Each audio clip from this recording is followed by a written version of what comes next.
নমস্কার বন্ধুরা, কেমন আছো তোমরা সবাই? আশা করি সবাই ভালো আছো।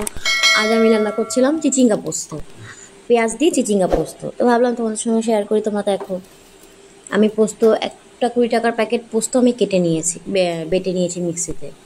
আর চিচিঙ্গাটা ওভাবে কেটে নিয়েছি। তারপরে সাদা তেলে কালো জিরে ফোড়ন দিয়ে আমি পেঁয়াজ ফোড়ন দিলাম। পেঁয়াজ ফোড়ন দিয়ে যে হালকা ওটা হয়ে গেছে, তখন আমি চিচিঙ্গাটা দিয়ে দিয়েছি ওর মধ্যে।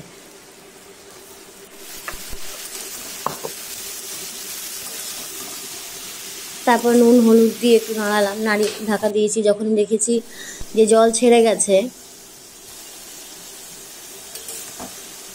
পোস্তটাও বাটা হয়ে গেছে, এখন দেখো অনেকটা কমে এসেছে, জল ছেড়ে গেছে, নরমও হয়ে গেছে চিচিঙ্গাটা। তারপরে আমি পোস্তটার মধ্যে দিয়ে দেবো, দিয়ে আবার পোস্তর বাটিটা ধুয়ে আমি আর একটু জল দেবো, দিয়ে হালকা অল্প জল, একদম 1 কাপ মতন জল দেবো। দিয়ে একটু লঙ্কার গুঁড়ো দিয়েছি, কালার হবে সুন্দর, বেশি ঝাল হবে না।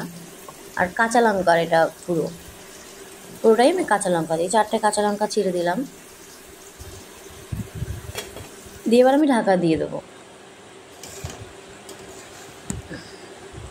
দেখো খানিকক্ষণ একটু কমিয়ে করতে হবে, এটা কিন্তু বাড়িয়ে দিলে পুড়ে যাবে। কমিয়ে করেছি, আমার কমে এসছে, আমার তরকারিটা হয়ে গেছে।